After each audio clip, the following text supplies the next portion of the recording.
Earlier this year, I had to bake a pretend birthday cake for my baby girl because she kept on requesting for birthday cake and it wasn't even her birthday yet. And a few months later, which was my birthday around June, I got a birthday cake and this girl actually hijacked my birthday cake. So tell me, why will her birthday be in the month of August and I'm not going to bake a cake for her? Is she even going to ever forgive me? Hell no. So that's why I decided to bake this cake for her. And I thought, why not just share the recipe to my community members? So I thought to share this recipe. And this recipe is very simple. It's very easy. And trust me, this cake is very delicious. So make sure you watch this video to the end. And please, I want you to do me a favor. Type happy birthday Chloe in the comment section. It's going to go a long way, okay? So let's get to the video. To bake our cake, we are going to go in with our dried ingredients first. In here, I have 1 cup plus 1/4 cup of flour. For sugar, I used 3/4 cup of sugar. For cocoa powder, I used 1/2 cup of cocoa powder.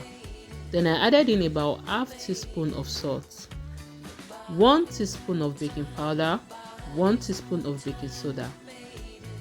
Then we are going to mix all of this till it is well combined. One thing you should note is that you have to sift your flour, which is very important. Now we move into our wet ingredients. The first thing I'm going to add is vegetable oil, and this is half cup of vegetable oil.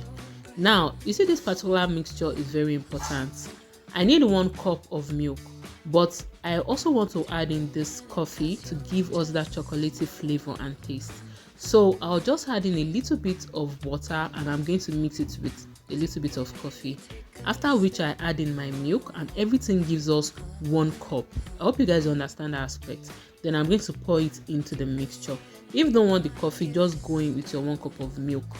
Now I'm going to add in my flavor. In here I have vanilla flavor and I'm using 5 ml, which is 1 teaspoon. You can add any flavor of choice. And when we are done with this, I'm also going to add in 1 tablespoon of white vinegar. I don't know if I lost the clip, but I added in 1 tablespoon of white vinegar. So I mixed all of this together until it is well combined and there are no lumps.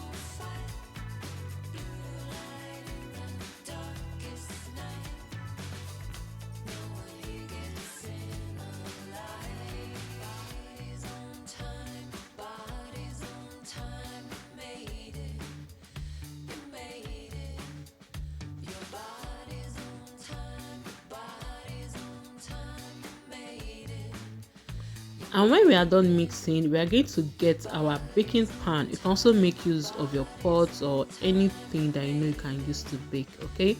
So in here I'm using this small pan because my batter is small, of course, and then I'm going to go around it with butter. After using the butter around on the pan, I'm going to add small flour and then I'm going to dust this around the pan. I'm going to make sure that this flour actually touches every angle of the pan.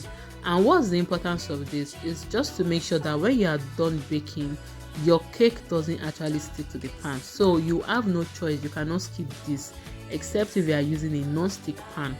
And after that, I also went in with parchment paper to just secure the lower part of the pan, okay? So this one is just 2-factor authentication. And after that, we'll go ahead to pour in our chocolate batter.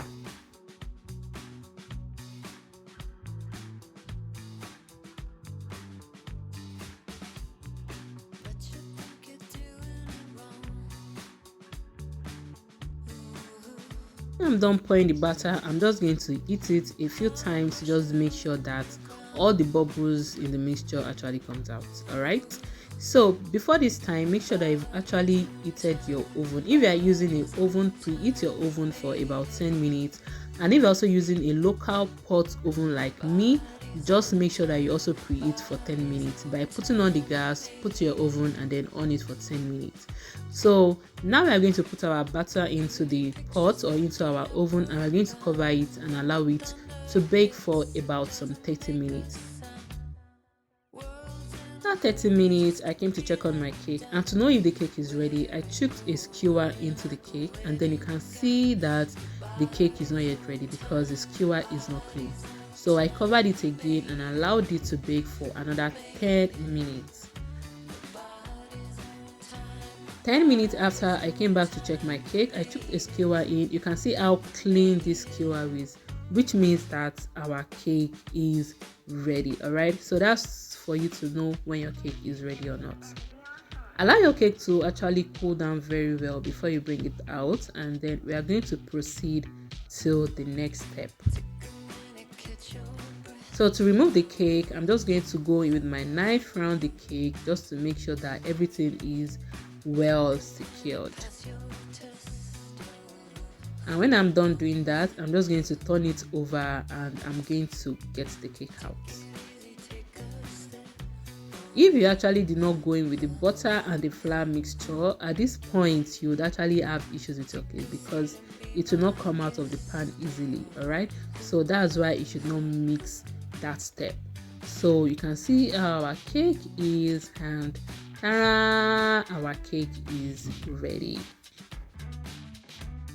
So I had intentions of actually decorating this cake, which is the reason why I proceeded to actually cut the top like this. I was even that term bakers used to use. I don't even know the term, but I know that when they want to decorate cake, they always cut the top like that. Okay, so that's why I cut the top, and then we actually ate it. So it was so delicious. It was so moist. So I proceeded to wrap it into a nylon. I put it in my freezer, thinking I would have time to decorate because I actually bought all the ingredients for decorating, but I never just had the courage because I've never decorated a cake before. So I put it in the freezer, and 3 or 4 days later, the cake was still in the freezer. So I just thought, let's just see this cake like that. So that I just brought it out this time, and that's just it. I hope you guys enjoyed this video. Please don't forget to like, subscribe, and share. Please, and drop happy birthday Chloe in the comment section.